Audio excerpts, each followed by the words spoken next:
Listo. Bueno, chicos, ahora sí, vamos a comenzar con la clase. Vamos a seguir con cantidad de movimiento y vamos a remontar de donde nos quedamos. En la última clase les había enseñado qué representaba el coeficiente de restitución, pero a pesar de haber enseñado, como que no explicamos muy bien de dónde sale o por qué podemos aplicar eso. Y sobre todo, dentro de dinámica nosotros habíamos tomado previamente que las cosas se pueden tomar como sistema, pero no habíamos justificado un por qué. Entonces, vamos hablando de un por qué, cómo nos lleva a ese coeficiente de restitución y finalmente cómo utilizar todo a nuestro favor. Empezamos diciendo que para nosotros poder tomar un sistema y decir que todo el sistema viaja con una misma aceleración, como cuando nosotros teníamos dos bloques que estaban tocándose uno encima del otro y nosotros ahí podemos sacar que si el de abajo tiene una aceleración, el de arriba tendría cierta aceleración también. Esto lo justificamos cuando nosotros tenemos bastantes cuerpos que están relacionándose entre sí dentro de algún sistema. Podríamos pensarlo como cuando nosotros tenemos, no sé, un montón de abejas que están dando vuelta en algún lado y nosotros vemos que a pesar de que sean abejas individuales, yo veo un cúmulo en general que viaja siempre como un conjunto. Otra forma de verlo sería como cuando nosotros intentamos discretizar en qué pasa con las aves que vemos que vuelan en el cielo. Cuando hemos visto que viajan ellas en una forma de V, veríamos que en sí cada individuo tiene su propia velocidad, tiene su propia posición y demás, pero como todos están en movimiento y todos se mueven de cierta forma, veríamos que nosotros podemos tomar como que un promedio del movimiento y la ubicación de todos, y nosotros podemos decir que todos viajan como una sola cosa, promedio.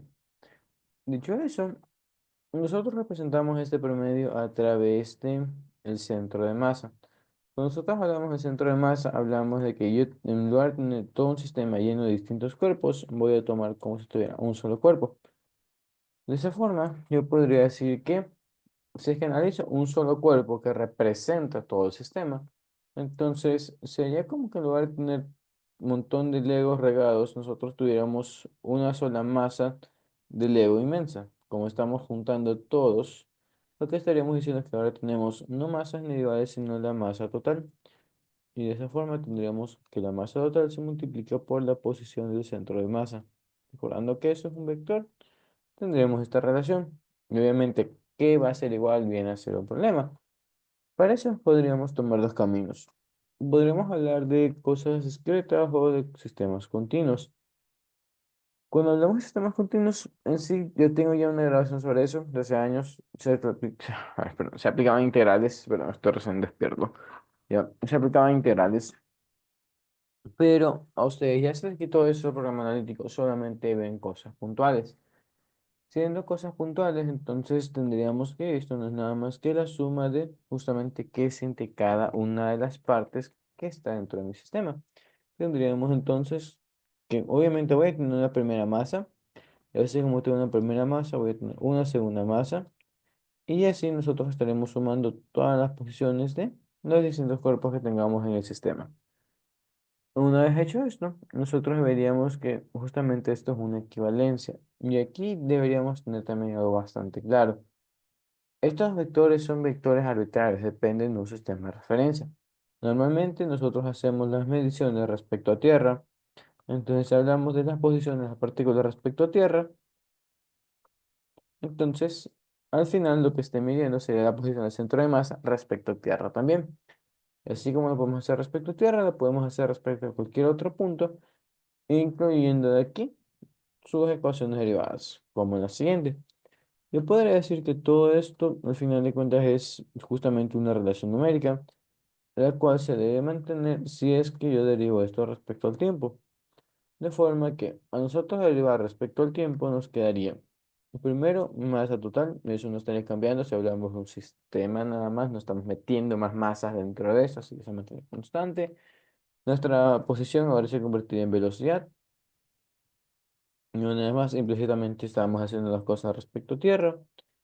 Y si derivamos del lado izquierdo, también deberíamos de derivar del lado derecho. Por lo tanto, tendríamos masa uno velocidad uno más masa 2 velocidad 2. Y una vez más, también las que nosotros teníamos más adelante. Y esto al final nos abre, como mencionaba hace rato, una pregunta bastante interesante. Nosotros aquí estaríamos viendo que al yo tener estas cantidades, masa por velocidad, ya estoy hablando de lo mismo que trabajamos en la última clase, cantidad de movimiento. Lo que estaríamos diciendo entonces es que la cantidad de movimiento del sistema no es nada más que la cantidad de movimiento de la primera partícula más cantidad de movimiento de la segunda, tercera, cuarta y demás. Todas las que hay en el sistema. Y no es tan interesante que una vez más yo podría calcular todo esto respecto al centro de masa. Podrían preguntarme, si tengo cierta cantidad de movimiento respecto a tierra, entonces ¿qué cantidad de movimiento tendría respecto al centro de masa? Y la respuesta sería cero. Porque yo podría ponerme a calcular qué es lo que pasa con cada uno de nuestros cuerpos individualmente. Puede calcular no velocidad de uno respecto a tierra, sino aplicar la transformación de cinemática y calcular velocidad del primer cuerpo respecto al centro de masa. Lo mismo con segundo, lo mismo con tercero. Al final, cuando lo suma a todos, sería equiparable a tener la masa total por la velocidad del centro de masa medida respecto al centro de masa. Es decir, la velocidad de un objeto respecto a sí mismo. Y sabemos que eso va a ser cero. Entonces, nosotros podemos evitar todo el cálculo de las cosas individuales siempre y cuando tomemos todo esto como una representación equivalente. De hecho, eso de ahí, obviamente se puede hacer esto respecto a cualquier sistema de referencia, pero mencionaba ese como un caso curioso que está también planteado dentro del libro. Finalmente, nos metemos ahora sí con la parte de dinámica, donde se pone en cuenta que si yo derivo esto una vez más, yo podría decir que tengo la masa total del sistema por la aceleración del centro de masa. Y esto va a ser igual a masa 1 aceleración 1 más masa 2 aceleración 2 y una vez más, todas las distintas masas y aceleraciones que hayan dentro del sistema. Y así es como nosotros justificamos que antes podríamos decir que tomamos un sistema y sabemos que tiene una sola aceleración. Porque yo puedo representar a todo mi sistema como una sola cosa que se mueve con una sola aceleración. Y de ahí, obviamente, si las aceleraciones de los cuerpos eran todas iguales, podríamos sacar factor común, masa 1 más masa 2 bla, bla, bla, todas las que hayan, y por una única aceleración. Y ahí veríamos que, oh sorpresa, sumar todas las masas es masa total, así que es como que estaríamos redundando dentro de la misma ecuación. Pero bueno, aquí la justificación lo que hacíamos previamente, ya vemos un poco el porqué. Y habiendo planteado esto, ahora sí nos metemos con el coeficiente de restitución. Como dijimos en la clase anterior, mi forma de trabajar el coeficiente de restitución es decir que ese coeficiente es igual a menos velocidad final de un objeto, vamos a poner A, menos velocidad final del objeto B, y dividimos para la velocidad inicial del objeto A, menos la velocidad inicial del objeto B. Recordamos una vez más que si no son ecuaciones vectoriales, o vamos a plantearlo, no verlas como ecuaciones pseudo vectoriales. Pero bueno, más allá de eso, vamos a darle uso, porque eso no lo hicimos. Y ahora sí veríamos para qué nos sirve. Como les mencioné en la clase pasada, nos sirve para evitarnos todo el trabajo extenso si es que estamos hablando de choques elásticos. Pero así como nos evita el trabajo extenso de desarrollar los choques elásticos, este coeficiente, como vimos, tenía ciertos valores establecidos. Si el coeficiente nos daba cero, hablábamos de un choque perfectamente inelástico. Si es que estaba entre cero y uno, era un choque simplemente inelástico o parcialmente elástico. Y por último, si era uno, era perfectamente elástico. De forma que nosotros podremos calcular esto con cualquiera velocidades que nos dé la gana. Y dependiendo de qué velocidades tengamos al final, nosotros podemos concluir a qué categoría pertenece. Y esa es una pregunta bastante común que se hace. Así que vamos planteando eso. Vamos a poner nuestro primer ejemplo. Vamos a decir que tenemos los objetos A y objeto B. Vamos a decir que velocidades iniciales están por aquí, velocidades finales por acá. Vamos a poner menos 7 metros por segundo. Vamos a poner 4 metros por segundo. Al final vamos a decir que este se mueve con 19 metros por segundo. Y vamos a poner que este se mueve con, vamos a ponerle 8 metros por segundo. Teniendo esos valores ahí, vamos a ver qué pasaría si nosotros evaluamos dentro del coeficiente. Una vez más, tendremos coeficientes igual a menos toda la fracción. Velocidad final de A sería 19 menos la final de B, nos estaría dando 8 positivos, respetamos su signo, Tendríamos luego la inicial de A sería menos 7 menos, y aquí arriba la de B, que sería 4. Y veríamos que esto nos sería igual a menos, arriba 11, abajo menos 11 también. Veríamos que se cancelan estas cosas. Y al final, pues, teniendo 11 sobre 11, esto va a ser igual a 1. Siendo el coeficiente igual a 1, diríamos que esto corresponde a un choque perfectamente elástico. Y listo. Y ahí hemos determinado a qué tipo de choque pertenece. De ahí, naturalmente, podemos hacer otra vez con cualquier otro valor que nos dé la gana, nos va a dar más valores. Y simplemente es ponerse a jugar con esto. Entonces, vamos a hacer un ejemplo más y ahí ya lo aplicamos dentro de algún ejercicio. Vamos a hacer la misma tabla, velocidades iniciales, velocidades finales. A ver, vamos a poner que A tiene 4 metros por segundo inicialmente, B tiene 12 metros por segundo. Vamos a poner aquí al final que este te queda con 0. Y el de aquí tiene 14 metros por segundo. Hecho eso, una vez más calculamos, tendríamos menos velocidad final de A, tendría 0, menos final de B, 14, todo sobre, tendría inicial de A, 4, menos inicial de B, que sería 12. Veríamos que esto al final nos estaría dando menos 14 arriba, sobre, pues menos aquí afuera, tenemos menos 8 aquí abajo, y bueno, nos quedaría aquí algo negativo, donde negativo que nos estaría diciendo. Primero, como dije, los tres casos normales son los de ahí arriba, 1, 0, 1 y 1, bueno, y 0. Y si nosotros estábamos por encima o por debajo de esos valores, implicaba que había interacciones externas. En este caso, este valor nos quedaría como menos 1,75. Teniendo este menos, estaríamos diciendo que alguien vino y quitó energía de más, y por eso es que al final el coeficiente nos da negativo. Y eso nada más. Diríamos que con eso se termina el problema. Diríamos que aquí el trabajo de fuerzas externas fue distinto de cero. Alguien vino y molestó acá. Hecho eso, vamos a ver ahora su aplicación dentro de problemas y vamos a ir planteando un par de cosas. Teniendo en cuenta que la cantidad de movimiento, como hemos venido diciendo desde hace rato, es un vector, entonces nosotros podemos plantear lo siguiente al momento de trabajar con choques. Yo puedo decir que la cantidad de movimiento inicial es igual a la cantidad de movimiento final, pero esto se toma para sistemas. Así que vamos a hablar de qué sería un sistema y por qué podemos hacerlo y bajo qué condiciones podemos hacerlo. Cuando hablamos de sistemas, hacemos referencia como tal a todas las masas que están dentro de mi problema. Como lo que mencionábamos hace rato dentro de la ecuación de cantidad de movimiento, tenemos masa 1, masa 2, masa 3, todas las masas. Lo mismo haríamos aquí. Por ejemplo, yo puedo tener una carretera y tenemos una esquina donde planteamos que hay un carro A que viene con una velocidad. Tenemos un carro B que asimismo tiene cierta velocidad y naturalmente se van a encontrar, se van a chocar y de aquí podría pasar algunas cosas.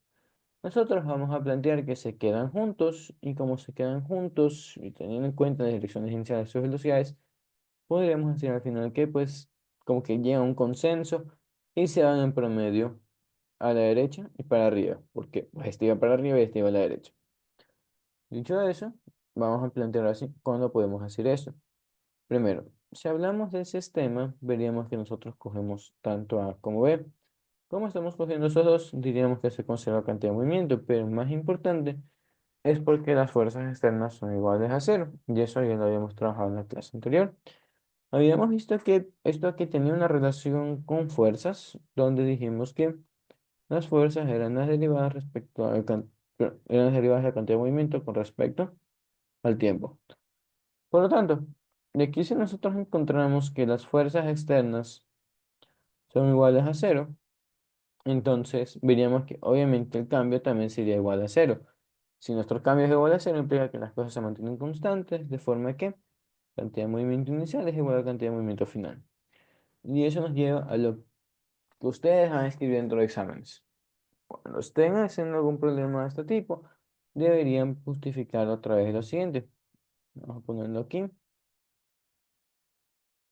Debido a que las fuerzas externas o fuerza neta es igual a cero, y ahí sí podemos plantear que cantidad de movimiento inicial es igual a cantidad de movimiento final. Y ya teniendo eso ahí, son libres de trabajar como ustedes les dé la gana. Planteando eso, diríamos lo siguiente. Ya, inicial es igual a final. Y como hemos hecho desde un inicio, si es que hablamos de vectores en distintas direcciones, nos conviene separar las cosas por ejes. Entonces plantearíamos qué es lo que pasa en X, qué es lo que pasa en Y. Diríamos entonces, para X se cumple lo siguiente. La cantidad de movimiento inicial en X es igual a la cantidad de movimiento final en X. Y de aquí tendríamos, vamos a empezar a darle valores por acá, velocidad A, velocidad de B. Vamos a decir que la masa de A es de unos 100 kilogramos y tiene una velocidad inicial de, vamos a ponerle 20 metros por segundo, algo similar a B, vamos a ponerle 75 kilogramos y una velocidad de unos 30 metros por segundo. Ya, ahora sí, ya veríamos, como estoy hablando de mi sistema, entonces vería que por rúbrica me toca poner todos. Tendría entonces masa de A, velocidad inicial en X de A, o sí, X A, vamos a ponerle, más masa B, velocidad inicial de XB. Y eso, como no hay nadie más metido en el sistema, va a ser igual a lo mismo, pero al final, obviamente.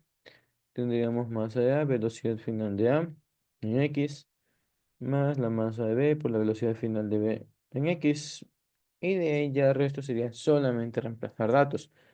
Viendo que nuestra velocidad en X de B era cero al inicio, porque solamente se movía hacia arriba, podríamos decir que pues esto es cero. Y al final tomamos el hecho de que como están juntos, ahora la velocidad final de A en X es igual a la velocidad final de B en X. Estando juntos, obviamente podemos sacar un factor común y podríamos plantear la siguiente relación.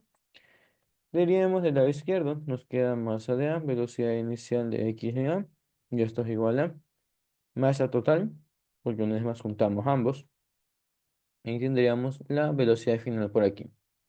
Ya conociendo eso, vamos a ponerlo en X, podemos tranquilamente hacer el despeje y calcular. Pero antes de hacerlo, vamos viendo qué esperaríamos del resultado y cómo saber si los resultados están bien antes de meterlos a la página calculadora. Y se basaría justamente en la conservación y en qué representa. Nosotros estamos viendo aquí que al inicio tengo solamente un cuerpo en movimiento, mientras que al final tengo pues dos cuerpos. Y eso nos lleva a notar lo siguiente. Teniendo en cuenta que la cantidad de movimiento es justamente la unión de masas y velocidades, si yo estoy diciendo que se conserva, entonces vería qué cosas está en movimiento antes y después. Es decir, hago una relación de masas. Veo que al inicio tengo solamente una masa que se mueve, tengo pocas masas, entonces mi velocidad tiene que ser relativamente grande si yo quiero tener algún valor distinto de cero. Y en caso contrario, al final, pues tendríamos que, como ahora tengo más masa en movimiento, mi velocidad ahora va a ser menor que antes, porque estoy compensando la baja velocidad con el hecho de que tenemos más masa.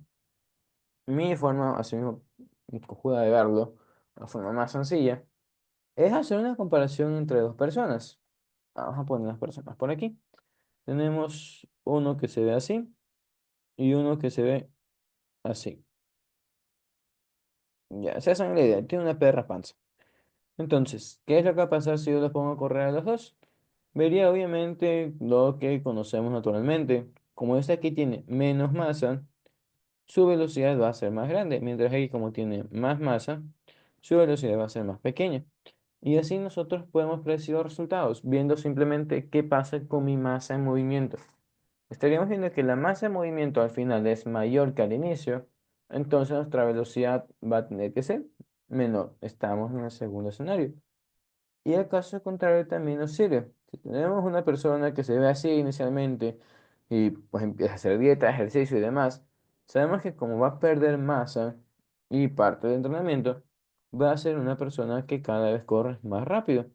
O también como se decía antes, imaginen que perdón, están cargando a sus novias y como están cargando a sus novias, tienen una velocidad baja porque pues, naturalmente les pesa, cuesta estarlas llevando.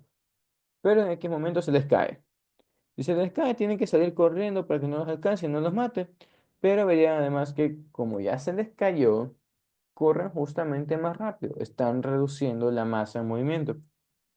Y bueno, así predecimos resultados.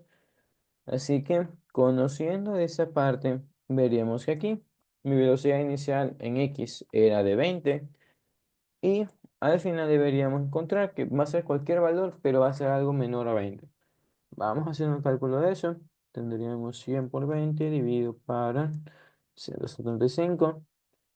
Y, oh sorpresa, la matemática funciona y nos quedaría que la velocidad final en X va a ser de 11,42 metros por segundo. Y así como lo hicimos en X, pues nos va a quedar lo mismo en Y. Ya adelantándonos a las ecuaciones, veríamos que en Y, bueno, en Y, como solamente se mueve B, pues nos va a quedar una expresión bastante similar. Nos quedaría al final que la masa de B por la velocidad inicial de Y en Y de B va a ser igual a masa total por velocidad final en Y. Y misma idea. Podemos pasar esta masa total a dividir y encontrar este resultado. Y una vez más, viendo que al final tenemos más masa en movimiento que al inicio, encontraremos que la velocidad final va a ser menor que la velocidad que teníamos inicialmente. De aquí diríamos entonces, la velocidad final en Y va a ser de 12,85 metros por segundo. Y listo, hemos encontrado ambas velocidades y de aquí podemos seguir con más cosas. Ya conociendo esto, veamos qué más podemos sacar. Primero, nosotros dijimos que eso se aplicaba a sistemas y ahora podemos ver un por qué. Tomemos el caso de la velocidad horizontal. Yo podría analizar qué es lo que le pasó a A. Si analizamos el cuerpo A, veríamos que inicialmente tenemos una cantidad de movimiento final también, así que vamos determinando qué sucede. La cantidad de movimiento inicial de A sería solamente se movía en X, entonces sería un vector que simplemente sería de 100 por 20 y nos daría un total de 2000 en la dirección Y kilogramos metros por segundo. Mientras que al final, ¿qué es lo que pasa con A? Veríamos que A se está moviendo en X y en Y, y en cada uno de estos ejes pues tiene su respectiva velocidad. Aquí encontramos esta velocidad de 11,42, entonces vamos a multiplicarlo. Ya, y nos estaría dando entonces que su cantidad de movimiento inicial sería de 1142 mismas unidades, kilogramos metros por segundos, y en Y vamos viendo que sería, tendremos asimismo esos 100 kilogramos por esa velocidad de ahí, y nos quedaría lo siguiente, tendríamos 1285 en la dirección J y ahora sí sus respectivas unidades. Entonces, ¿qué es lo que estamos viendo?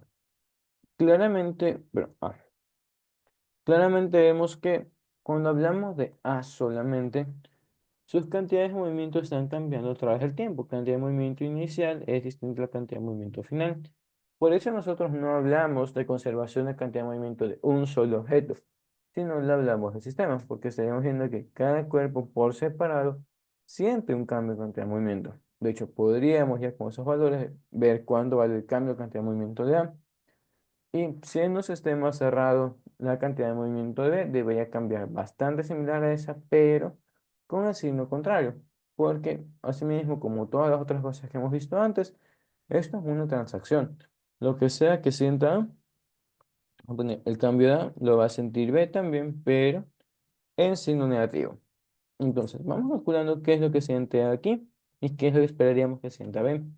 Y a ver si es que se concuerda con la realidad. Diríamos que el cambio en cantidad de movimiento de A sería igual a, pues, final menos inicial. Esto nos estaría quedando como 858 en I menos. Y en Y tendríamos 1285 J kilogramos metros por segundo. Ya, sus respectivas unidades. Entonces, ¿qué es lo que estaríamos que está pasando aquí si lo interpretamos?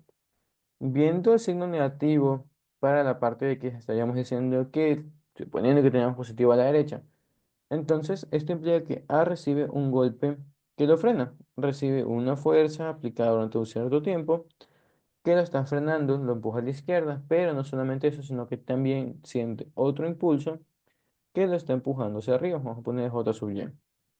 Entonces, por continuidad, veríamos que B debería sentir algo contrario. B debería sentir un impulso horizontal a la derecha y en lo que respecta a la parte vertical, pues B debería sentir un impulso vertical hacia abajo. Y una vez más, el que nos salga exactamente lo mismo que acá o no depende de muchísimas cosas, si es que el sistema es conservativo, si tenemos fuerzas externas o no. Lo general que va a pasar es que si son solamente dos cuerpos, no es más, lo que siente uno lo va a sentir el otro al revés. Y eso al final nos permite plantear lo siguiente. Pueden calcularlo de B. Al final el cálculo que menciono sería este. Cuando nosotros hablamos de cantidad de movimiento final de un sistema, nosotros diríamos que pues esto es simplemente cantidad de movimiento final de A más cantidad de movimiento final de B. Pero, igual que todas las otras cosas que hemos hecho antes, podemos decir aquí también que lo final es igual a lo inicial más los cambios que hacemos. Entonces, yo podría decir que esto es igual a cantidad de movimiento inicial de A más el cambio de cantidad de movimiento que siente A más cantidad de movimiento inicial de B y más el cambio de cantidad de movimiento que siente B, donde nosotros veríamos que tranquilamente puedo separar las iniciales y tendría cantidad de movimiento inicial de A más cantidad de movimiento inicial de B. Y si es que estoy en un sistema donde se supone que se conserva la cantidad de movimiento, pues vería que esto directamente tiene que ser igual a esto. Pero según lo estamos planteando, tenemos este término aquí que está estorbando. Bueno, tendremos el término que juntan los cambios. Entonces, veríamos que la única forma para que este sistema asegure que la cantidad de movimiento inicial va a ser igual al final es si esto vale cero. Justamente vale cero porque, como dijimos hace rato, esto es una transacción. Lo que siente A lo siente B, pero en negativo. Diríamos entonces que el cambio de cantidad de movimiento de B sería menos delta P de A y efectivamente se cancelan, se hace cero y nosotros llegamos una vez más a la conservación. Y de ahí, como menciono, si llegamos a tener cosas externas, pues obviamente esto ya no se cumple y nos van a salir valores distintos. Dicho eso, vamos a darle un poco más de desarrollo a este problema y vamos a calcular más cosas. A nosotros tranquilamente nos podrían pedir en este mismo sistema que determinemos cuánto vale la cantidad de movimiento inicial del sistema como vector, es decir, encontrar su magnitud al inicio, ver qué inclinación tiene y lo mismo podrían pedirnos al final. Vamos a hacer al inicio y vamos a ver un truco para ver cómo nos lidiamos, pero cómo nos evitamos el trabajo de calcular al final. Diríamos que con estos datos nosotros podemos simplemente calcular el vector. Diríamos que como esto está en X, vamos a ponerlo Y esto está en Y, pues diríamos que inicialmente mi cantidad de movimiento, como toda cosa, como todo vector, está hecho en dos partes. Cantidad de movimiento inicial en X, cantidad de movimiento inicial en Y. Ya vimos una vez más que solo estos están en X al inicio, solo estos están Y al inicio, entonces sería simplemente multiplicar cada uno respectivamente. Tendríamos entonces, una vez más, para este 2000 en Y, para Y podríamos hacer 75 por 30 y nos quedaría un total de 2250 J, y una vez más sus respectivas unidades. Y ya conociendo las componentes del vector, podemos calcular justamente cuánto vale la magnitud de ese vector. Así que planteando en Pitágoras, vamos a ver qué sale y una vez más vamos a ver también la inclinación. Tendríamos raíz de 2000 cuadrado más 2250 cuadrado y nos estaría saliendo un total de 3010,4 kilogramos metros por segundos. Y tomando una inclinación respecto a x, veríamos que el ángulo simplemente va a ser la tangente inversa de y sobre x. Vamos a poner teta sobre x.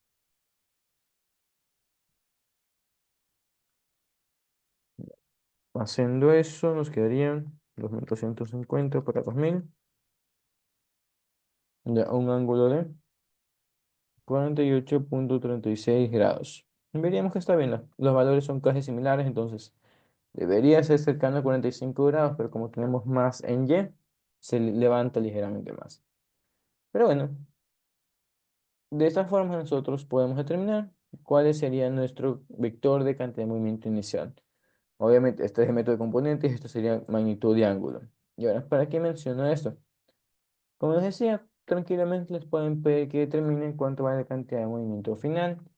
Y para esto, nosotros podemos tomar lo siguiente. Podríamos calcular justamente qué velocidad va a tener al final el centro de masa en X y en Y, que es justamente lo que hicimos hace un momento. Como dijimos, como solo se mueve juntos en X y en Y, pues esta sería la velocidad del centro de masa en X y en Y. Pero podemos evitarnos ese cálculo, porque si nosotros planteamos que se conserva la cantidad de movimiento, no solamente estamos diciendo que se conserva como un puerco número, sino que se conserva como vector. Entonces, como numéricamente estamos diciendo que se conserva, tranquilamente, como ya calculamos lo que pasó al inicio, nosotros podríamos plantear que, por definición, dada la conservación, entonces esa cantidad de movimiento final que nos piden calcular es lo mismo que ya tenemos. Así que simplemente podrían decir P final es también igual a 2000 en I y 2250 en J. Y obviamente trae sus unidades. Y así realmente con cualquier tipo de problema que ustedes quieran. Porque una vez más, todo lo trabajamos a través de este supuesto, que la cantidad de movimientos se conserva. Si estamos bien con eso, vamos a ver en qué casos no se conserva y de ahí ya aplicado esto para choques unidimensionales. Nosotros podemos decir que se conserva la cantidad de movimientos siempre y cuando las fuerzas externas son iguales a cero o siempre y cuando el intervalo de tiempo en el cual se están aplicando las fuerzas es un tiempo increíblemente pequeño, donde nosotros tendríamos las siguientes cosas. Por ejemplo, si nosotros queremos hacer que dos carros se choquen, más allá de poner que sus velocidades deberían ser distintas y que pues eventualmente uno va a alcanzar al otro, nosotros podríamos plantear que claramente ahí no tengo un choque, están lejos. Vamos a verlo después. Yo puedo juntarlos un poco más, pero ahí todavía no hay choque. Entonces puedo juntarlos todavía un poco más. Y así nosotros podemos hacer acercamientos infinitos hasta decir que ahí todavía no hay choque. Entonces nosotros al final lo que haríamos es tomar un intervalo de tiempo tan pequeño que nuestras cosas al inicio son iguales a las cosas al final. Por ejemplo, nosotros sabemos naturalmente que cuando los carros chocan, ninguno está aplicando el acelerador o no debería. Entonces, si no aplicamos el acelerador, implícitamente estaremos aplicando el freno y por eso el carro al final después del choque viene, se hace una sola masa, se deslizan cierta distancia y se frenan. Pero en el momento del choque no me interesan las otras cosas, porque en este momento tengo que este es mi antes del choque y el después del choque o se ve exactamente igual. Obviamente los carros están hechos pedazos, pero que respecto a nuestro análisis, el tiempo o el intervalo de tiempo tendía a cero. Yo no veo una figura distinta. Entonces, como el intervalo de tiempo disminuye o tiende a cero, veríamos lo siguiente. Como cantidad de movimiento final es igual a la inicial más el cambio, que pues sería nuestro impulso, y el impulso sería fuerza por tiempo, veríamos justamente como el tiempo tiende a cero, todos esos términos tienden a cero, por tanto, cantidad de movimiento final la podemos tratar como cantidad de movimiento inicial. Lo que estaríamos diciendo con eso es que en mi sistema pueden haber fuerzas, pero yo voy a decir que se conserva cantidad de movimiento siempre y cuando esté hablando de instantes. Teniendo eso en mente, vamos a hacer un ejemplo desde una pregunta de examen donde no se conserva cantidad de movimiento y vamos a ver un por qué. Nosotros podríamos decir que estamos haciendo un movimiento parabólico, disparamos una granada con cierta inclinación, tenemos una velocidad inicial y sabemos que esa cosa va a subir y eventualmente va a bajar. Y nos preguntan, ¿cantidad de movimiento inicial es igual a cantidad de movimiento final? Si es que la cantidad de movimiento en un tiempo igual a cero, va a ser la misma cantidad de movimiento en un tiempo, si vamos a poner igual a 4 segundos, en cualquier instante. Y la respuesta a todas esas cosas va a ser que no se conserva. Pero vamos viendo un por qué no se conserva. Nosotros vimos que la cantidad de movimiento justamente es un vector que depende de la masa y la velocidad. Y lo que sabemos de un movimiento parabólico es que Esta velocidad no es constante, es una velocidad en función del tiempo. Por lo tanto, si yo digo que este es mi inicio y digo que este es mi final, vería que no se conserva mi cantidad de movimiento porque mis vectores en ambos instantes están apuntando en direcciones distintas. Ya numéricamente y por cinemática sabemos que este vector de velocidad final tiene la misma componente en X y en Y cambiado el signo, pero al final de cuentas no son el mismo vector, tienen distintos valores y al final también después, en cualquier otro instante, veremos que nuestros vectores de velocidad están cambiando de inclinación, cambian de magnitud. Como están cambiando, entonces diríamos que este vector de aquí, esta cantidad de movimiento, no es igual a mi cantidad de movimiento inicial.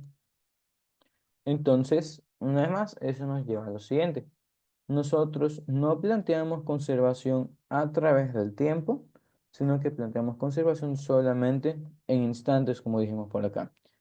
Y lo mismo aplica aquí, o también si tuviéramos granadas que van a explotar, que así mismo es una pregunta típica. Tomando otra vez el sistema de movimiento parabólico, nosotros podríamos decir que tenemos una granada, tenemos cierta velocidad inicial, cierta inclinación, se lanza esa cosa y explota en algún momento. Y nos preguntan en dónde van a caer los pedazos. Y es una pregunta bastante común. Supongamos que explota aquí. ¿Cómo nosotros podríamos resolver eso? Primero planteando que como estamos en esa posición, ahí tenemos una velocidad. Entonces vamos a tomar la velocidad de este instante, vamos a ponerle b sub i, y vamos a tomar ese escenario. Yo tengo una granada, tiene una inclinación, tiene una velocidad, y eso sería antes de una explosión. Después de la explosión, como la explosión dura casi que nada, veríamos que primero, su altura se sigue manteniendo constante. Segundo, el peso, igual que hicimos hace un momento, existe, tiene una fuerza. Pero como estamos hablando de un instante tan miserablemente pequeño, entonces el peso no tiene tiempo de jalar a nuestro objeto hacia abajo, no lo puede hacer caer. De forma que cuando esto se divide en dos partes, vamos a asumir que se divide en la mitad, veríamos que esta cosa tiene la misma velocidad de centro de masa que iba inicialmente hacia arriba, porque estamos hablando de conservación de cantidad de movimiento, y de ahí ya en sí cada cuerpo iría en la dirección que le dé la gana. Y ya vamos a hablar de distintos cuerpos. Pero es eso. Una vez más, en instantes nosotros sí decimos que se conserva, pero no a través del tiempo. Y ya habiendo planteado eso, vamos a ver cómo nosotros predecimos el final resultado cuando tenemos distintos objetos moviéndose en un sistema. Para esto, vamos a tomar otra vez el ejemplo de los patos. ¿Ya? Vamos a decir que tenemos un grupo de patos que por pereza vamos a dibujarlos así, que pues están nadando en forma de, pero están volando en forma de V. Veríamos que todos estos patos están subiendo. Entonces, si nosotros analizamos la cantidad de movimiento del sistema, veríamos que es un vector que pues justamente sube. Entonces, vamos a compararlo también con el avance en un trabajo grupal. Se supone que un trabajo grupal pues tiene eso, tiene que avanzar, tiene que seguir adelante, sin importar qué haga cada uno de los integrantes del grupo. Es decir, en un escenario ideal, todos nuestros integrantes pues están ayudando. Este va hacia adelante, este hacia adelante, este hacia adelante, todos contribuyen. Pero lo que nos ha enseñado la vida es que realmente no todos contribuyen. Puede que uno no haga nada y puede que otro de hecho sea idiota y por accidente esté borrando el avance que está haciendo el resto. Es decir, está contrarrestando el avance. Y aquí es donde viene nuestro análisis de sistemas. Si es que yo tengo solamente dos cuerpos, esto es más sencillo de manejar, así que vamos tomándolo de esta forma. Supongamos que inicialmente tenemos solamente dos cuerpos, dos bloques, y vamos a decir que solamente se está moviendo. Tiene una velocidad que va a la derecha. Vamos a poner objeto uno velocidad uno. Si es que el otro objeto está quieto, entonces diríamos que nuestra cantidad de movimiento uno pues va a la derecha. Y siendo el único que se mueve en el sistema, esa también sería la cantidad de movimiento inicial del sistema. Teniendo en cuenta de que no hay fuerzas externas, diríamos que al final la cantidad de movimiento final del sistema también debería ser lo que va a la derecha. Y para hacer que esto vaya a la derecha, nosotros podríamos tener tres escenarios. Primero, que uno pasa de largo de dos, es decir, dos se queda ahí tieso, no hace nada. Uno se sigue moviendo a la derecha con la misma velocidad y pues simplemente veríamos que sí cumple con esta ecuación, pero no es interesante. Entonces analizaríamos el segundo escenario. Segundo escenario, uno viene de pega a 2, 2 a la derecha y uno se rebota y regresa a la izquierda. Tendríamos entonces este escenario. 2 se mueve con una velocidad final 2 a la derecha y uno se mueve con una velocidad final 1 a la izquierda. Teniendo eso, nosotros nos interesa naturalmente calcular pues qué va a pasar con las velocidades de cada uno, quién va a tener más velocidad y demás. Y aquí, en un análisis simple, veríamos que entre la rapidez 1 y rapidez 2 la más grande es la rapidez 2. Y aquí vamos a ver por qué. Una vez más, ponemos la situación de un trabajo grupal. El trabajo tiene que avanzar. Y para decir que está avanzando, nuestro trabajo tiene que ir a la derecha. No. Y de estas dos personas que están trabajando en el grupo, veríamos que esos son ustedes están trabajando, y por aquí tienen algún idiota que no solamente no está trabajando, sino que está retrocediendo. Este idiota está retrocediendo, está borrando diapositivas, diapositivas que ustedes tienen que integrar. Entonces, como ustedes tienen que entregar un trabajo, no pueden trabajar al mismo ritmo de este otro porque si es que este borra a la misma velocidad que ustedes están pues creando, ambos se cancelan y no nos sobra un avance. Viendo que eso no nos basta, entonces el que está yendo a la derecha, el que está a favor de la cantidad de movimiento, tendría ese que obligadamente tener una velocidad más grande que esta que está yendo en contra. Porque solo así vamos a quitar lo que hace este y aún así nos sobra un avance que va a la derecha. Siguiendo con la analogía de grupos, veríamos que como este no ayuda o estorba, entonces el único que está trabajando tiene que sacarse la re madre para hacer que todo el proyecto esté avanzando. Y naturalmente, pues esto también se puede contrarrestar si nosotros tenemos el escenario más ideal, como dijimos hace rato. Podemos hacer que todos los patos estén volando en la misma dirección, en lugar de tener alguno que esté yendo en contra. Y lo mismo pasaría aquí. Podríamos plantear un escenario más donde, si es que ambos bloques después del choque rebotan y demás, pero siguen moviéndose a la derecha, entonces vería que como aquí ambos van a la derecha, o ambos están colaborando, como ambos colaboran, no necesito que uno necesariamente sea mucho mayor que el otro, porque simplemente como ambos colaboran, ambos son aditivos y ambos lograrían esta condición al final. Entonces, ya conociendo eso, ahora sí podemos meternos con los choques y pues volver a esta parte. Algo a notar es algo bastante molestoso que nosotros digamos que las cosas rebotan y a pesar de eso se mantienen con la misma dirección. Tomemos a uno. Dijimos que uno se movía a la derecha, viene choca con dos y al final les digo que uno también se mueve a la derecha. Imagínense que este es un choque entre un carro y una bicicleta. Una bicicleta estacionada, tenemos un carro que viene y choca la bicicleta. Si nosotros hemos visto en vida real, sabemos que el carro no va a retroceder. A lo mucho el carro lo que va a hacer es frenar ligeramente porque está cambiando su cantidad de movimiento, pero se sigue moviendo a la derecha. Es decir, generalmente la cosa que tiene mayor masa, que naturalmente tiene mayor inercia y por ende mayor resistencia a cambiar la velocidad que tenga, esa va a querer mantenerse con la misma dirección que tenía antes. Mientras que la que tiene menor inercia simplemente obedece lo que diga la que tiene mayor inercia. ¿Y ya? Entonces, vamos a verlo de esa forma. Y eso nos lleva finalmente a cómo nosotros trabajamos los ejercicios. Ya para el manejo de ejercicios, vamos a plantear lo siguiente. Nosotros podríamos tener, eso no me interesa, ya, podríamos tener un choque. No, déjenme copiar algunos de los que tenemos dentro de exámenes. Y lo que interesa dentro de esos choques es que al momento de ejercer choques, nuestros instintos nos van a decir, haz que reboten, mándalos en direcciones contrarias. El problema de eso es que a nosotros mandar las cosas en direcciones contrarias, introducimos problemas de análisis al final. Entonces, para evitarnos el analizar las cosas al final, simplemente tenemos que hacer que las cosas vayan ambas en el sistema de referencia positivo. Y ya conociendo eso, pues simplemente despejar. Entonces, vamos a tomar este escenario aquí. Tenemos dos autobuses de Metrovía, nos están dando sus masas, viajan el uno hacia el otro y chocan con esas velocidades iniciales.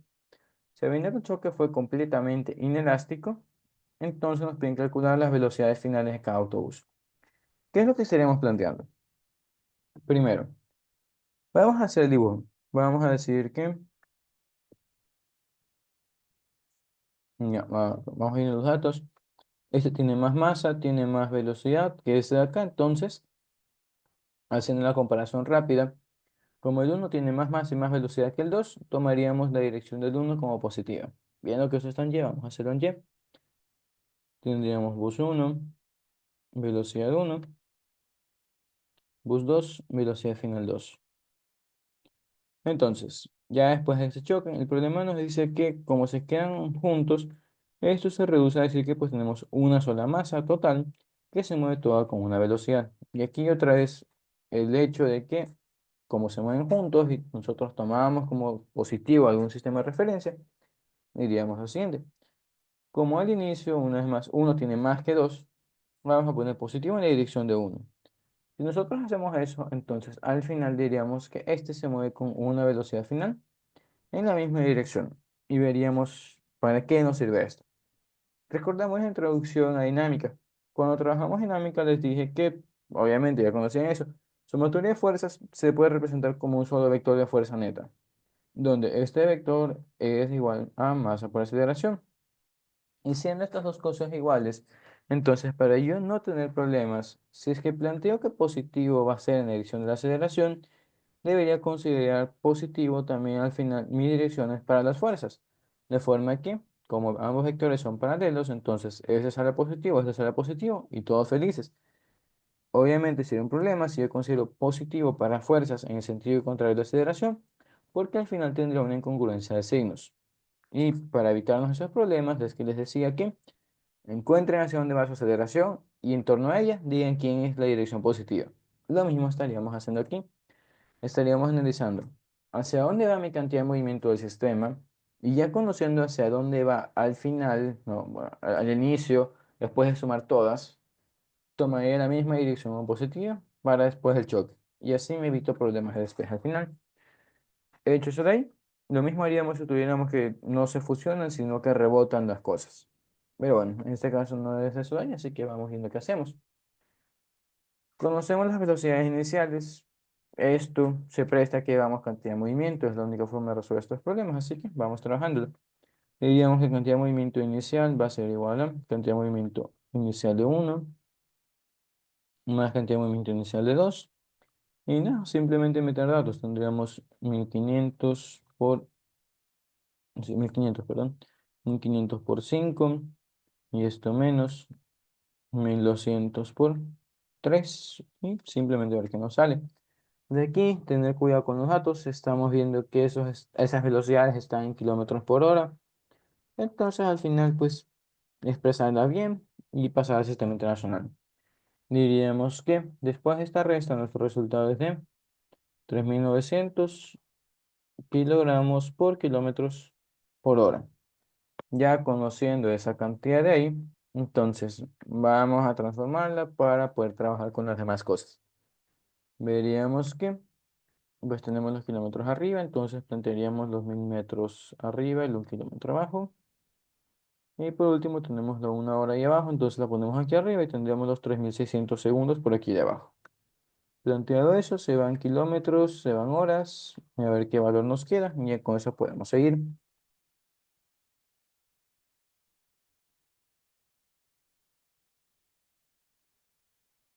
Ya, esto nos diría que tenemos una cantidad de movimiento inicial de 1083,3 kilogramos metros por segundos. Y como dijimos, todo eso sí sería un vector que está ahí en la dirección de J. De ahí en sí depende cómo quieran presentarlo ustedes, de qué es lo que le digan sus profesores en clases. Si lo quieren tomar como vectores, pues preséntenlo como vectores. Si solamente les interesa la magnitud, ahí, sin vectores. Pero bueno, yo lo voy a dejar ahí. Y ya conociendo eso, vamos a ver la segunda parte. Nos piden conocer cuánto vale la variación de energía cinética de estos buses. Para la variación, recordamos que simplemente sería delta K, tal cual está dentro del nombre. Entonces, deberíamos ver cuáles serían las velocidades finales. Y bueno, aquí me olvidé de algo. Tenemos cantidad de movimiento inicial, no es más, solo es el inicio.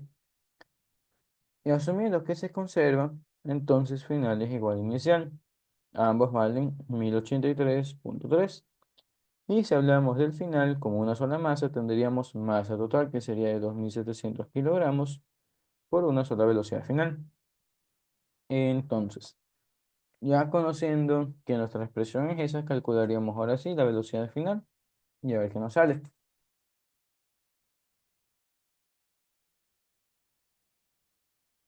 Ya, veríamos que esa velocidad final va a ser de 0,4 metros por segundo, así mismo para arriba, según nuestro sistema de referencia positivo, implícito dentro de que aquí nosotros pusimos esto como positivo. Y ya conociendo eso de ahí, sería simplemente ahora sí determinar qué es lo que pasa con la variación de energía. Si quisiéramos calcular la de uno, tendríamos delta K1 va a ser igual a un medio más A1 por velocidad final de 1 al cuadrado menos velocidad final de 2 al cuadrado. Viendo que este pasó de tener una velocidad de 5 kilómetros por hora a tener esta velocidad más pequeña, pues encontraremos que su cambio de energía cinética va a ser una cantidad negativa y algo similar le pasaría al segundo. Pasó de tener una velocidad de 3 kilómetros por hora a tener esto en metros por segundo. También sufre un cambio negativo. Y al final lo que diríamos es que sumando las dos energías, vamos a hacer algún valor, no quiero calcularlo en este momento, me parece, vamos a hacer otros ejercicios. Pero viendo que el cambio de energía cinética es negativa, entonces nosotros podemos concluir que cinética total es negativa. Por lo tanto, el trabajo neto hecho sobre los dos cuerpos va a ser negativo. Y eso nos explicaría que toda la energía que tenían al inicio, una parte sobra porque al final el sistema sigue en movimiento, pero la parte faltante se traduce en daños. Teniendo en cuenta que los materiales no se dañan de la nada, sino que alguien tiene que tocarlos, alguien tiene que hacer trabajos. Entonces, para hacer que un bus termine destrozado, para que la carrocería se dañe, se produzca sonido, se produzca calor, tiene que meterse energía. Y esa energía que estamos metiendo dentro de los daños sería la energía que estamos quitándole a los carros como tal. Si estamos bien con eso, entonces vamos a calcular algún otro sistema. Déjenme simplemente buscar otro examen.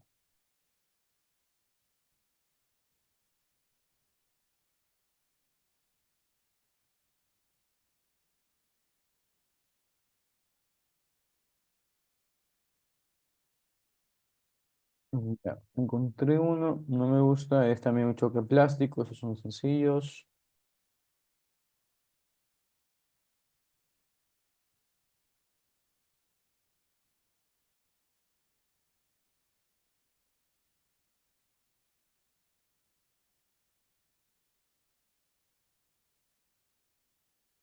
Ya, vamos a hacer aquí. Este es un elástico. Ya en otro momento, a ver qué hacemos.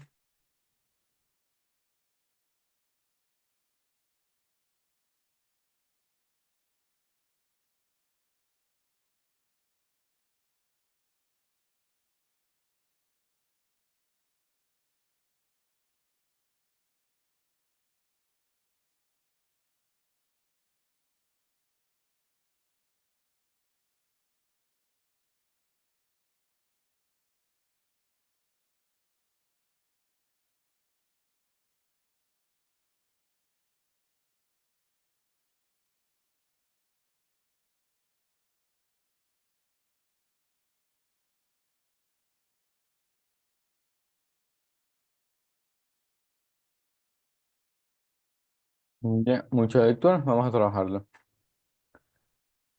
Nos están diciendo que es un choque elástico. Nos dan la velocidad inicial del primer cuerpo, no nos dan la del segundo, es una incógnita. Nos dicen que en ausencia de fuerzas externas, nos plantean cuánto tiempo dura la colisión, nos dan el impulso de la primera masa y nos piden conocer todas esas cosas. Entonces, vamos planteando el sistema. Como mencionamos hace un momento, el hecho de que no tengamos fuerzas externas nos permite decir que el cambio que siente la primera masa lo siente también la segunda masa, pero en sentido contrario. De forma que, como nos piden conocer la fuerza promedio que siente la masa 2, diríamos que, ahí está, es que la fuerza promedio de 2 es simplemente el cambio en cantidad de movimiento de 2 dividido para el intervalo de tiempo. No tenemos explícitamente la de 2, pero sabemos que su relación con la de uno sería el negativo. Entonces, ya conociéndose ahí, diríamos que esto va a ser 6 kilogramos metros por segundo, sus unidades también. Y dividimos esto para el intervalo de tiempo, que sería de 2 por 10 a la menos 3. Haciendo la división, nos quedaría que esto va a ser de 3000 newtons.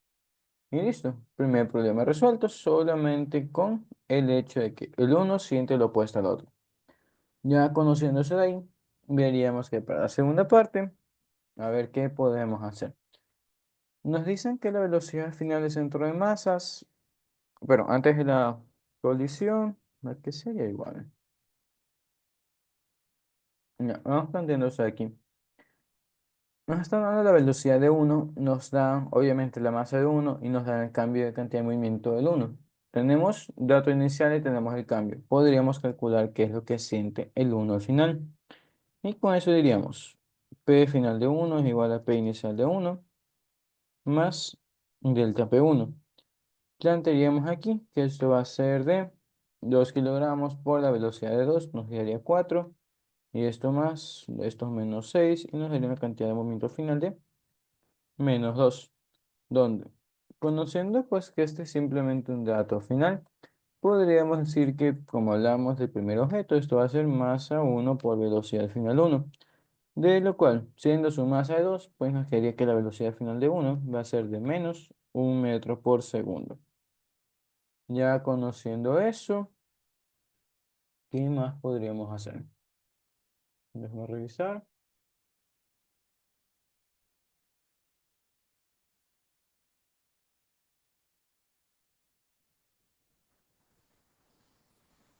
Ya, no hay otra forma de resolver esto más que a través de las condiciones de conservación de energía o aplicando el coeficiente. Vamos en este caso a aplicar coeficiente porque aquí está un poco complicado meternos con las energías. Entonces, ¿qué estaríamos diciendo?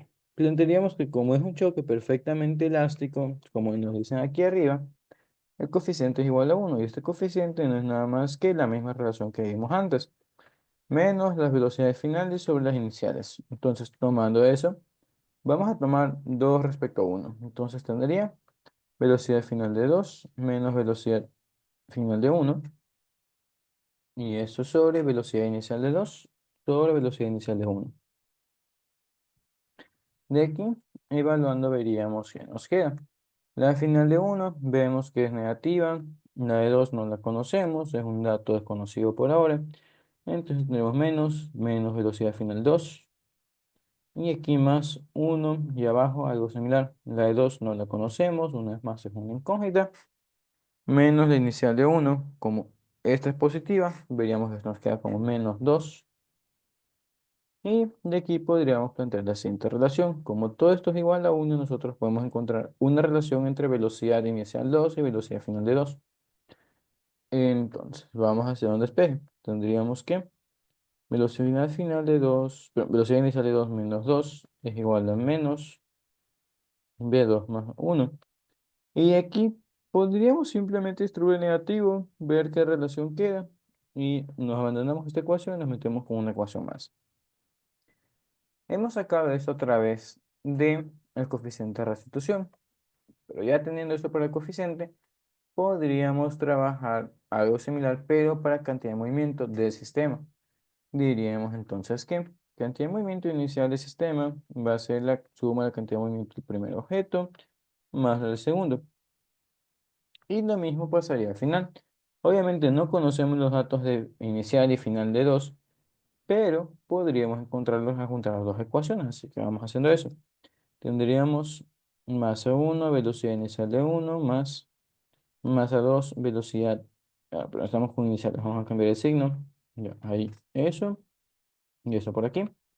Entonces, ahora sí, viendo datos, masa 1 era de 2 kilogramos. Tendríamos 2 por su velocidad inicial de 2, masa 2 es de 4 y con su velocidad inicial desconocida. Pero aquí tendríamos algo en mente.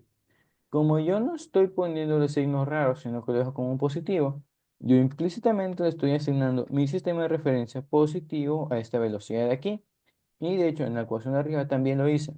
Implícitamente estoy diciendo, mira, esto como estoy poniendo como algo positivo, va en la misma dirección de positivo del sistema, es decir, positivo a derecha.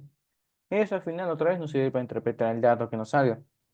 Teniendo esto en mente para la parte inicial, podríamos calcular lo mismo para la parte final, así mismo con los pocos datos que tenemos.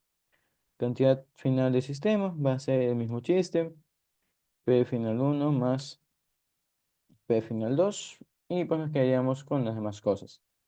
Dos veces por la velocidad final de uno más 2 velocidad final 2 y evaluamos datos.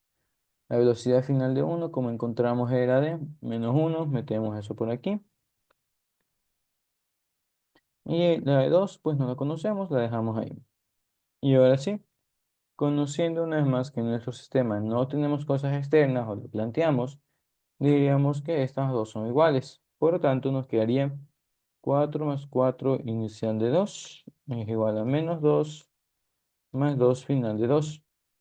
Y ahora sí, más allá de mandar los valores numéricos a un lado y las variables de otro, podemos ahora sí juntar esto con la ecuación de antes y ya con eso simplemente despejar alguna cosa de interés.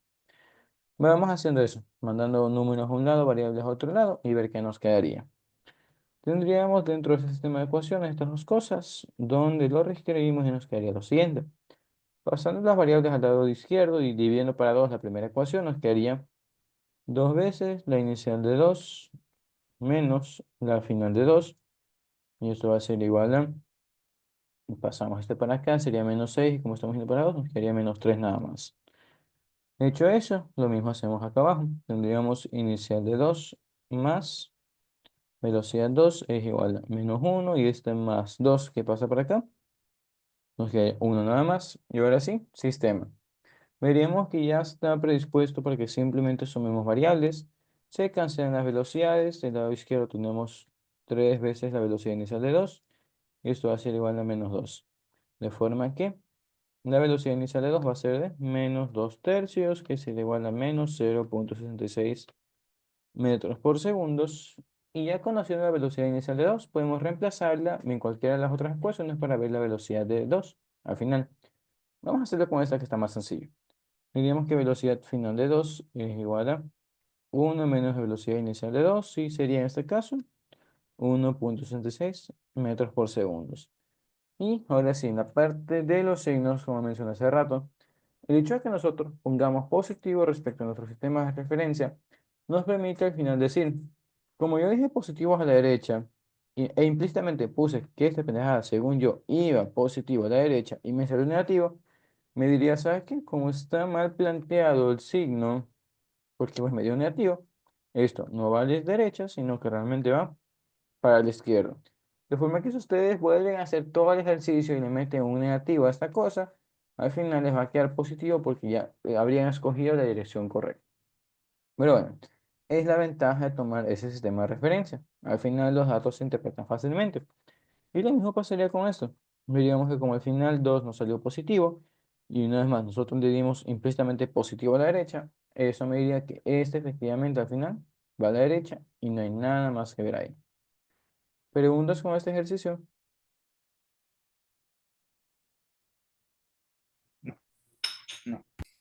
No. Ok. Entonces, déjame hacer una pausa. Listo. Ya, tenemos ese ejercicio de ahí, así que vamos dibujando qué estaría pasando en el sistema, a ver qué nos encontramos. Inicialmente nos dicen que ambas personas y la caja están en reposo. Ya con eso diríamos que cantidad de movimiento inicial va a ser igual a cero y veríamos qué nos pasaría al final. Teniendo en cuenta que estamos en una superficie sin fricción, diríamos de cabeza que la fuerza neta es igual a cero, entonces eso nos permite de forma más sencilla justificar que la cantidad de movimiento final pues va a ser igual a la inicial porque directamente no tenemos fuerzas en el sistema. Ya conociendo eso, veamos qué más sucede. Nos están dando los masas de las distintas cosas del sistema, dicen que tienen que saltar de esta cosa, entonces nos da una secuencia. Andrés salta primero, Beatriz lo hace después. Y nos plantean qué es lo que pasa respecto a la caja. Nos dan sus velocidades relativas. Entonces, conociendo eso, nos piden conocer cuál es la rapidez final de la caja si es que cada uno salta en el mismo sentido. Entonces, vamos planteando eso ahí. Gráficamente tendríamos un bloque. Vamos a decir que tenemos dos personas equiparadas. Entonces, vamos a suponer que ambos se mueven o saltan hacia la izquierda. Si es que este sujeto salta a la izquierda, veríamos que obviamente él va a tener una cantidad de movimiento a la izquierda. Vamos a decir que este es uno y este es 2. Tendríamos P1 a la izquierda. Pero como dijimos hace rato, como no hay fuerzas externas, directamente la cantidad de movimiento se tiene que conservar. Si estoy diciendo que mi sistema se va a hacer cero y tengo uno que va a la izquierda, entonces obligadamente el resto del sistema, la chica con la caja, tienen ellos que moverse a la derecha. Vamos a poner P2 y P caja. De forma que moviéndose ellos a la derecha, cuando sumemos este vector con este vector, se cancelan y se mantiene el cero inicial. Y lo mismo pasaría luego.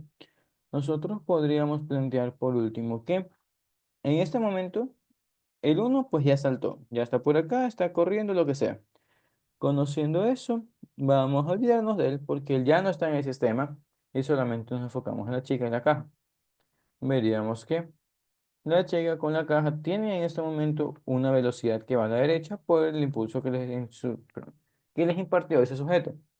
Ya conociendo eso, veríamos que cuando ella salte de nuevo a la izquierda, se genera esto que mencionamos hace rato sobre el avance de un grupo. Como ella va en contra de mi sistema, veríamos que la caja ahora tiene que ir cada vez más rápido para así decir que al final nuestra cantidad de movimiento va a la derecha. Y esto es lo que nos piden calcular. Y aquí, pues simplemente haríamos un análisis por partes y al final calcular qué pasa con la cantidad de movimiento. Algo a tener en cuenta es que aquí nosotros podemos ignorar completamente al Andrés, como nos dice el problema. ¿Y por qué lo podemos hacer? Porque aquí nosotros sabemos que ya tiene una velocidad 1. Vamos a poner B1 a la izquierda. Y aquí cuando salta la chica, a él no le importa, él ya tiene su velocidad 1. Entonces, cuando nosotros planteamos conservación de mi sistema inicial, o vamos a poner distintas situaciones, vamos a tener P inicial, sería P1 cuando recién salta, P2 cuando la chica va a saltar, P3 cuando ya saltó. Veríamos que en el escenario 2 y en el escenario 3 se sigue conservando cantidad de movimiento. Una vez más, no hay fuerzas externas. Conociendo eso, veríamos que más allá de que tendríamos que poner la cantidad de movimiento de la chica y de la caja en ambos lados de la ecuación, también en alguien que aparece en ambos lados, que sería la cantidad de movimiento uno de este sujeto. Y como en ambos lados se mueve con la misma velocidad, él ya no estorba. No nos interesa analizar lo que él haga porque se mantiene constante. Entonces, viendo que se va a cancelar, tranquilamente podemos ignorarlo. Pero bueno, eso ya justificando por qué no lo pondremos él más adelante. Así que con esto ya vamos ahora sí a meternos con nuestras ecuaciones. Como nos sugiere el literal, vamos a hacer. Ya luego reviso los sistemas, luego reviso los instantes. Pero bueno, ya como nos decía el problema, vamos a trabajar esto con cantidad de movimiento igual a cero y teniendo en cuenta que vamos a hacer sistema de referencia respecto al suelo. Entonces, conociendo eso, plantearíamos lo siguiente. Vamos a decir que, como ya dije que estos son uno y 2, vamos a poner situación A. Ya. En la situación A es cuando ese sujeto ya se despegó, ya salió volando. Como nuestro sistema tiene una cantidad neta de cero, pero al final lo vemos que esta cosa se mueve a la derecha, la caja se mueve a la derecha, vamos a tomar positivo a la derecha para que así el cálculo de la caja sea más sencillo. Dicho eso, vamos a poner eso a la derecha y ahora sí. ¿Qué es lo que pasa en A? En A, una vez más, el sujeto ya saltó, entonces cantidad de movimiento en A va a ser igual a menos masa 1 por velocidad 1 y más masa 2 velocidad 2. Vamos a ponerles nombres. Por eso están A, B y C, Andrés, Beatriz y Caja. Ya tendríamos Beatriz, velocidad de Beatriz y la masa de la caja por la velocidad de la caja. De aquí, una vez más, teniendo en cuenta que esto es igual a cero y, más importante, que la caja y Beatriz se mueven juntos, nosotros podríamos plantear el siguiente sistema.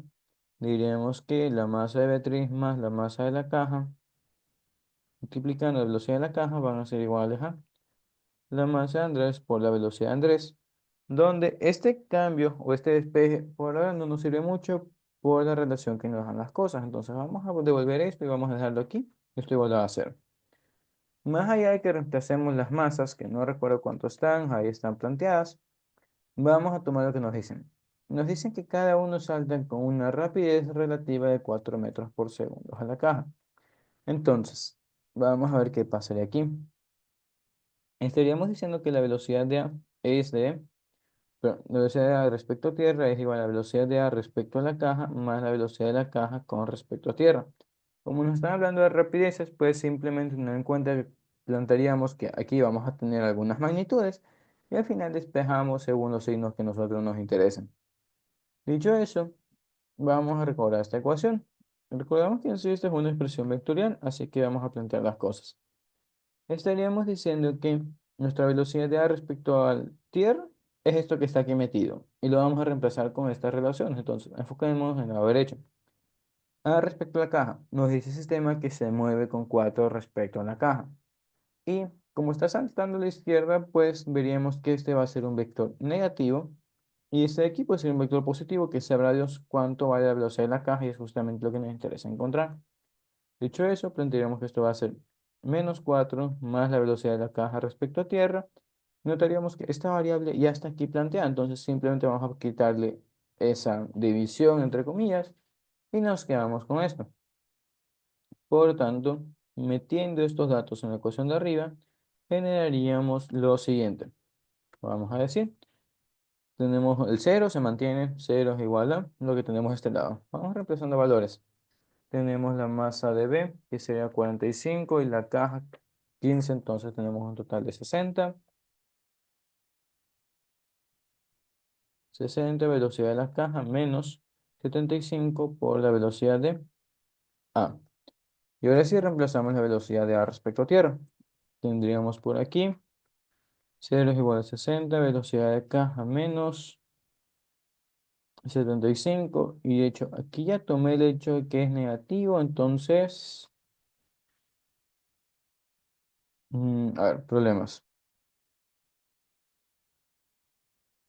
Déjenme revisar los datos. No sé si debería reemplazarlo con ese negativo de ahí o no. A ver, este sí es mi vector. Aquí tengo esto ya como escalar. Si quisiera reemplazar el vector, debería dejarlo ahí. Vamos a ponerlo así. Entonces tenemos velocidad de caja más la velocidad de A respecto a tierra y así. Reemplazamos todo este vector y tendríamos menos 4 más velocidad de C. Esto es igual a cero. Y de aquí ahora sí podemos distribuir y ahora sí hacer un despeje, que es lo que no quería hacer hace un momento. Veríamos que nos quedaría 60 por velocidad de la caja más, bueno, 75 por 4 sería 300 negativo, menos 300 más 75 velocidad de caja. Y ahora sí, pues mandamos esto a otro lado, juntamos estas dos masas y nos quedaría 300 siendo igual a 135 velocidad de la caja. Y finalmente diríamos que la velocidad de la caja va a ser de, pues esa división, 300 para 135, nos quedaría una velocidad de 2.2 metros por segundo. Es importante que es notar que este vector, una vez más, como ya nos dio positivo, sabemos que su dirección estaba bien escogida y por sentido común sí o sí, esta pendeja tiene que ir a la derecha. Entonces, ya conociendo hacia dónde va y conociendo su velocidad, podemos meternos en los demás escenarios. Hecho eso ahí, vamos a ver qué pasaría después. Diríamos que, una vez más, tenemos este sistema. Ya conocemos qué velocidad tiene. Entonces, solamente nos quedaría evaluar y ver qué pasa al final del sistema. Entonces, tomando ese escenario en dos, nosotros tendríamos que, tenemos una vez más aquí la masa de Beatriz más la masa de la caja, todos moviéndose con una velocidad. Y diríamos que pues esta va a ser nuestra cantidad de movimiento inicial, positivo derecha, y nos quedaría simplemente la multiplicación de estas cosas. Como la masa de esos era 60 en conjunto, vamos a evaluarla aquí. Nos quedaría una cantidad de movimiento inicial de 133.33 kilogramos metros por segundo, obviamente para la derecha. Y con esto tomamos ahora sí la partida para la segunda parte. ¿Qué veríamos aquí? Lo mismo que hace un momento. Entonces, plantearíamos que la cantidad de movimiento final como vector va a ser igual a cantidad de movimiento de Beatriz como vector más cantidad de movimiento de la caja como vector. Tendríamos entonces masa de Beatriz por velocidad de Beatriz, haciendo los cojudos sin poner signos, y esto más la masa de la caja por la velocidad de la caja. Diríamos que, igual que hicimos hace un momento, la velocidad de Beatriz respecto a tierra va a ser igual a velocidad de Beatriz respecto a la caja, más la velocidad de la caja con respecto a tierra. Mismo enunciado hace rato. Entonces, ahora sí, plantearíamos que como una vez más ella se movía a la izquierda igual que el otro sujeto, diríamos que pues esto va a ser -4 y la de la caja respecto a tierra se supone que no lo sabemos. Entonces, reemplazaríamos esto aquí arriba, igual que hicimos hace rato, y ya simplemente terminar de despejar. Tendríamos entonces cantidad de movimiento final, nos quedaría como 45 por esta velocidad, -4 más velocidad de caja respecto a tierra, vamos a poner como C nada más, más los 15 de la velocidad de la caja. Y teniendo en cuenta que una vez más por conservación esto es igual a inicial, podemos tranquilamente plantear un despeje y ya se acabó el problema. Diríamos que al juntar 45 y -4 se nos haría -180, más 45 velocidad de C y más 15 velocidad de C nos queda igual a todo eso acá. De forma que ahora sí, pues pasamos esto al otro lado, hacemos nuestra división y murió el sistema. Tendremos 60 veces la velocidad de la caja es igual a 313,33, de forma que mandamos a dividir esos 60 y a ver qué nos queda y al final pues a ver si es que el resultado tiene no sentido. Estaríamos diciendo que esto dividido por 60 ya me sale un total de 5,22 kilogramos metros por segundo. Entonces, ¿qué no tiene sentido? Diríamos que sí. ¿Por qué? Pero solamente es velocidad, entonces solamente metros por segundo. ¿Me pendejé? Ya. Veremos que sí tiene sentido esa velocidad porque aquí nosotros estamos partiendo con 2 metros por segundo. Ya, si esta persona salta a la izquierda, pues nos mete un impulso que nos hace ir más rápido. De cabeza, como un número es más grande, pues intuimos que sí, está bien. En segundo, veríamos que como es, bueno, veríamos que es una velocidad un poco elevada, así que nos interesa también justificar si está bien o no esa elevación tan grande de velocidad. Y en eso se basa simplemente las masas. Vemos que ella tiene 3 veces más la masa que la caja, entonces cualquier cambio de velocidad que ella haga, la caja sí lo siente. Es como que ustedes vayan corriendo, se estrellen contra un obeso, un luchador de sumo. El de sumo los manda volando a ustedes. Ustedes le hacen caso a que tiene más masa. Y lo mismo pasó aquí. Como ella tiene más masa que la caja, pues ella obliga a que la caja se mueva más rápido. La mandó volando también. Entonces, no, ya justificándose ahí, pues ya tenemos las velocidades. Y ya conocen las velocidades, una vez más. Podríamos ahora sí plantear qué es lo que pasa al final con estos enunciados. ¿Cuál sería el trabajo que realiza Andrés sobre el sistema del saltar? ¿Cuál es el trabajo que realiza Beatriz sobre el sistema del saltar?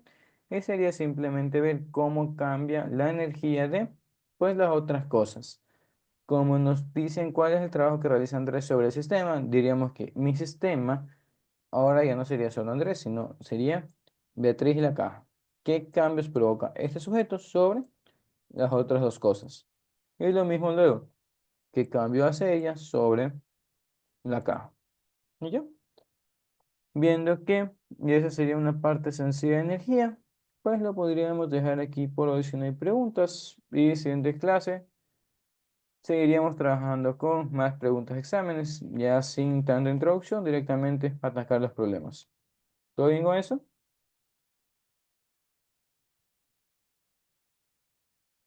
Sí, ok. Entonces, nos dejamos ahí por hoy y nos estamos viendo. Chao, chao.